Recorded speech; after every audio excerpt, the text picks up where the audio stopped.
지구에 존재하는 외계인의 흔적. 이스라엘의 수도 예루살렘에서 동쪽으로 32km나 떨어진 곳으로 자동차로 40분 정도 걸리는 사해 인근의 누런 절벽 위에서 사해 문서가 발견이 되었습니다.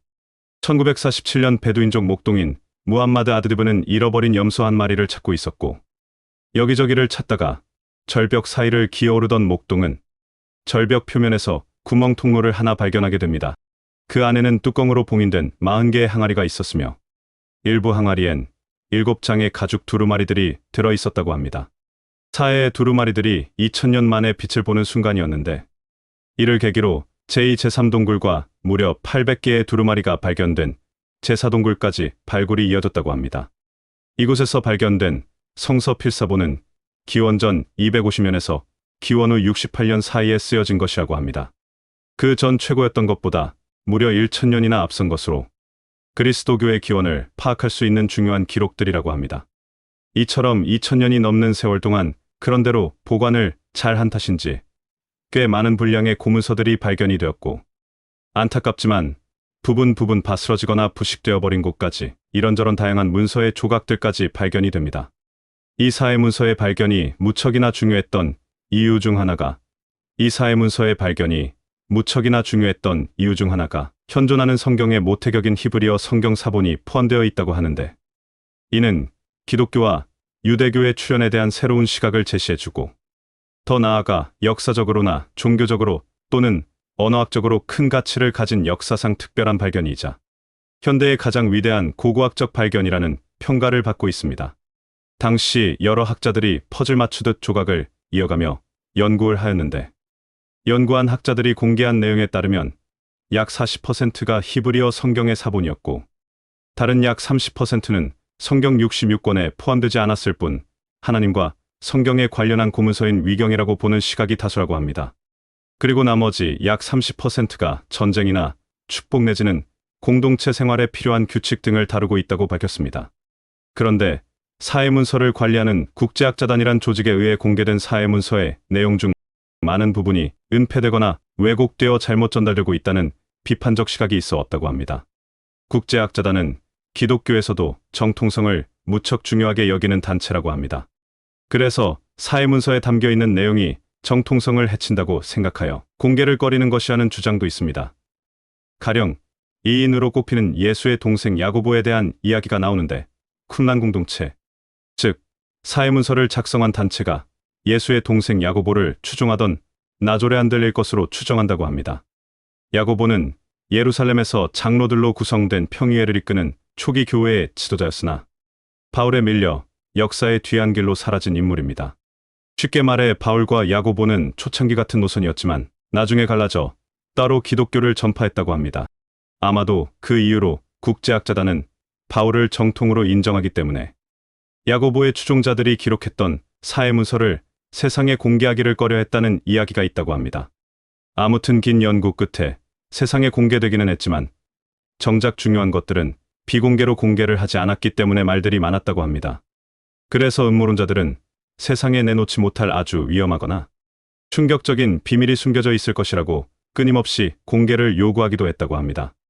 혹자는 세상에 공개하지 못하는 것은 고문서가 성경에 위배되기 때문일 것이라고 추측을 내놓으며, 어쩌면 성경에 감추어진 부분, 즉 다시 말해 우리가 믿고 의지하던 신이 사실은 외계인이었다는 기록이 있을 것인데, 그것을 감추기 위하여 공개를 꺼려하는 것이라고 다소 황당한 주장을 하기도 했다고 합니다.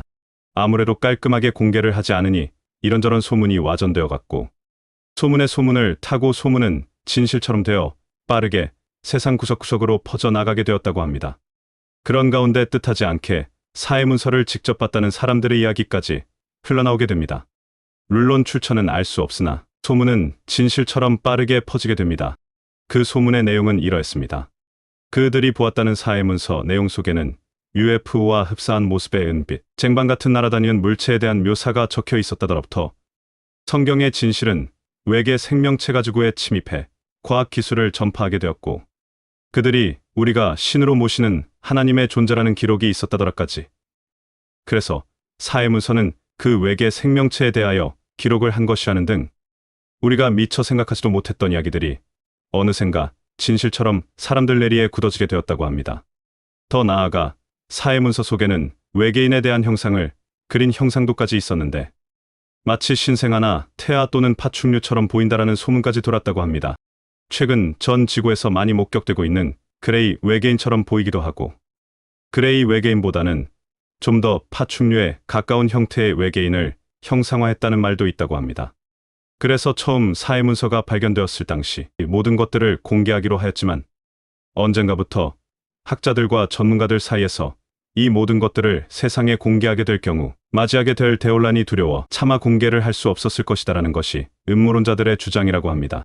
만일 정말 음모론자들의 주장이 사실이라고 한다면 이는 필시 전지구적으로 대단한 그야말로 역사적인 대사건이 될 것이 뻔할 것입니다.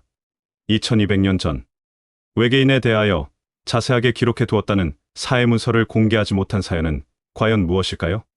여기에 기름을 붓듯이 한 고고학자의 주장이 당시 커다란 파장을 불러오게 됩니다. 1968년 스위스의 고고학자 에리 폰데니케는 자신의 저서 신들의 전차에서 한 가지 가설을 주장하게 됩니다.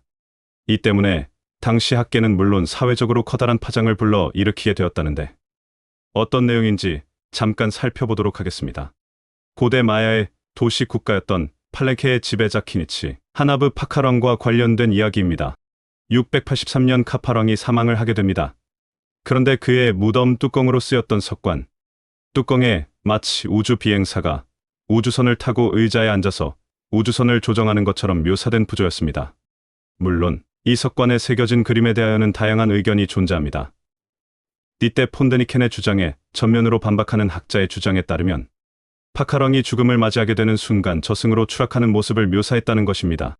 이에 또 다른 학자는 그 당시 왕의 죽음은 신성시되었고 그로 인해 왕의 신성함을 표현하기 위하여 제단 위에 놓여진 파카왕의 모습을 표현한 것일 뿐 외계와 관련한 주장은 터무니없다고 일축하게 됩니다. 그러면서 덧붙여 설명하기를 제단을 감싼 것이 뱀이라는 것입니다. 그 당시 뱀은 신성시되었는데 그 이유가 케찰코아틀이 바로 뱀 신이기 때문이라고 합니다. 어쨌거나 이로써 파카왕은 우주비행사라는 타이틀을 갖게 되었지만 석관 뚜껑의 그림 묘사에 대한 명확한 정답은 아직까지도 밝혀지지 않았다고 합니다.